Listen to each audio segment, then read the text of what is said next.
is it sustainable for you to actually want to reach these really, really high numbers? Like, can you experience that amount of growth? Like, so for example, if you only made $10,000 this year, these are just random numbers.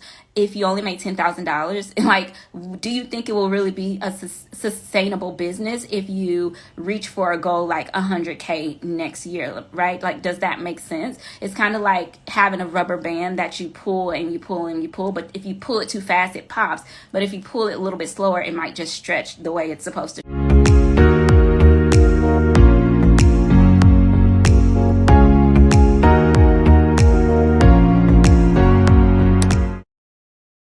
So if you are someone that wants to plan out your 2022, but you're just kind of like in idea land and you're like, oh, I want to launch this and I want to do that. And you have ideas, right? And then you have this airy fairy revenue number that you want to hit. Like, you just have a number like, oh, I want to hit 100K. You don't know why you want to hit that. You just want to hit it, right? So if that's you, then you're definitely in the right place. I'm going to go over how to actually do an analysis over 2021 so that the goals that you're creating in 2022 make sense, right? So that you're not just creating stuff like out of the air, but you're using actual data based on what you did in 2021 to create goals that are something of substance. Particularly, I'm going to share my top things that I analyze for my business in order to determine my goals for 2022.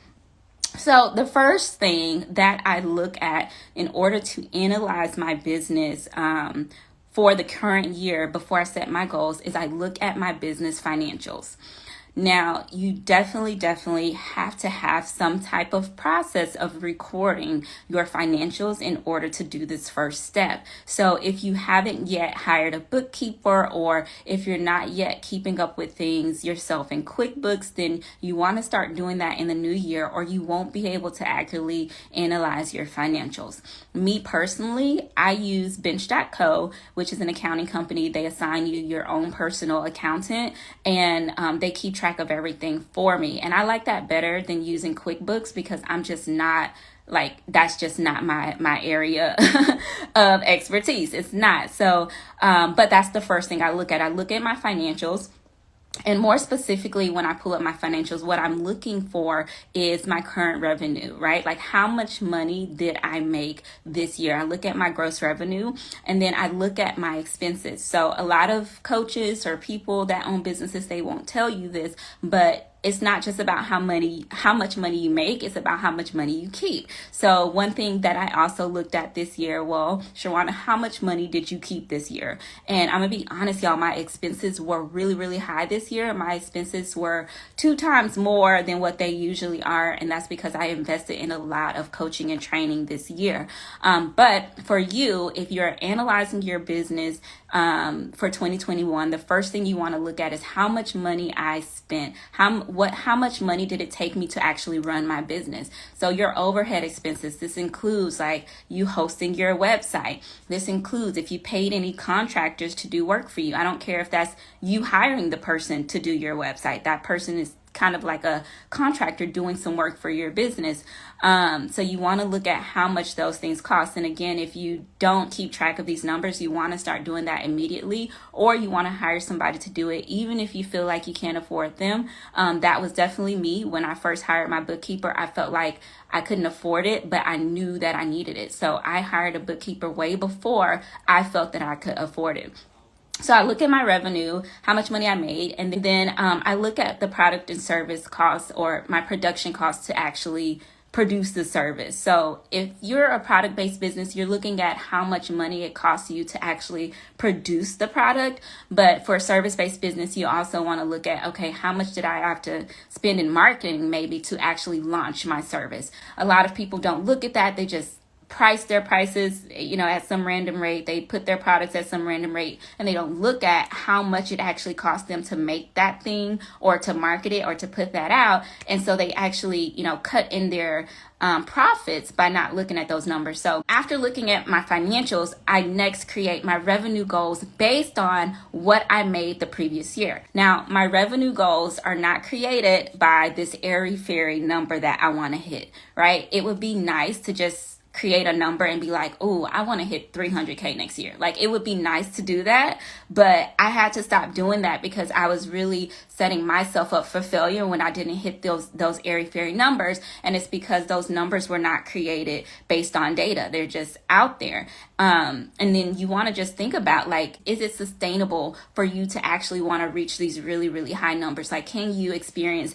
that amount of growth? Like, so for example, if you only made $10,000 this year, these are just random numbers. If you only made $10,000, like, do you think it will really be a sustainable business if you reach for a goal like 100K next year, right? Like, does that make sense? It's kind of like having a rubber band that you pull and you pull and you pull, but if you pull it too fast, it pops. But if you pull it a little bit slower, it might just stretch the way it's supposed to stretch. Let's just use really simple numbers again. If I made $100 last year, then this is what I do, is I'll create a revenue goal for $200 the next year. And that's just because I want my business to double. Now, this is just me personally. This looks good to me. You could just want your business to grow by 25%. That's still really good growth. But me personally, I set goals on doubling my business per year. Now, I know that seems really small when you look at these small numbers, but imagine if you made $50,000 and you want your revenue goal for 2022 to be 100K, right? It doesn't seem so small. Or imagine if you made 500K this year and you want your revenue goals for 2022 to be $1 million. It doesn't seem so small. So the second thing I look at, I analyze, is how do I create that revenue goal? And it's based off of those financials that I looked at first. So I create my visionary goal. I call it my visionary goal because this is what I really, really want to do. Okay. Along with that revenue goal, I create a need-based goal. So this is not my visionary goal. This is not what I want to make, but this is what I need to make. Okay. So if you are a full-time entrepreneur, or even if you're not a full-time entrepreneur, you definitely want to have this baseline goal because, one, your business has to operate, right? There's a certain amount of money that you have to make in order for your business to operate. Again, I'm using a website just as a simple basis, but I have, of course, multiple expenses. But if your website is what you use to operate your business, then I have to at least make, $500 a year, however much it costs for you to host your website for that year in order to operate, right? So you want to have a baseline goal as well. So I look at my baseline operating goal, and then I also include my personal goals, my personal financial goal, just because I'm a full-time entrepreneur. So like, how much do I have to make to pay the bills, right? Like, how much do I have to make to keep a roof over my head, to pay my insurance, to get groceries, right? So that goes into you knowing your own personal financials, right? So this goes a little bit deeper, y'all, and it does take you getting on top of things financially in your life as a whole. It's not just about getting on top of your finances with your business, because once you become a full-time entrepreneur, you'll understand that being on top of my finances with my business is the same as being on top of my finances